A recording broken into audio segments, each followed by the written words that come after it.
When it comes to making business decisions, forecasting financially is absolutely crucial, but there's a right way to do it.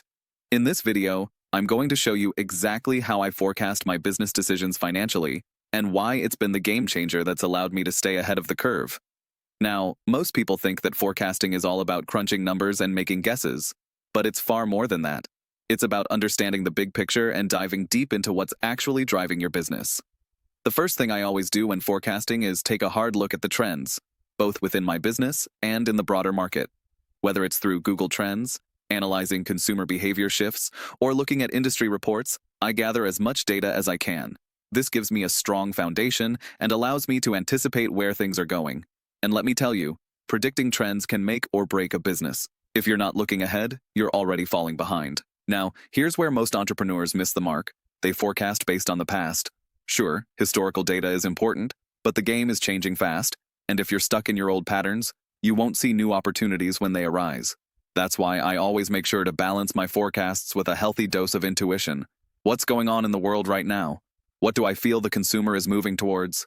This helps me tap into emerging trends before they become mainstream. Moving on, another huge component in my forecasting strategy is understanding my cash flow deeply.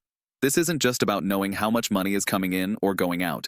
It's about mapping out every potential expense and every revenue stream with precision. I use cash flow forecasting tools that allow me to model different scenarios. What if I lost 10% of my customers? What if my marketing campaigns don't yield the expected results? By modeling these scenarios, I prepare myself for the worst while staying optimistic about the future. But here's something critical I need you to keep in mind. Don't just rely on a single tool or a single method. The best forecasts come from combining data sources. I take a multi-pronged approach, merging financial data with market insights and customer feedback. It's this hybrid approach that gives me the most well-rounded forecast. Another thing I always factor in is risk, especially the financial risk. Forecasting isn't just about predicting success. It's about understanding what could go wrong and how much I'm willing to risk. If you don't know the risks, you won't be able to make informed decisions when they pop up. I always ask myself, what happens if this fails?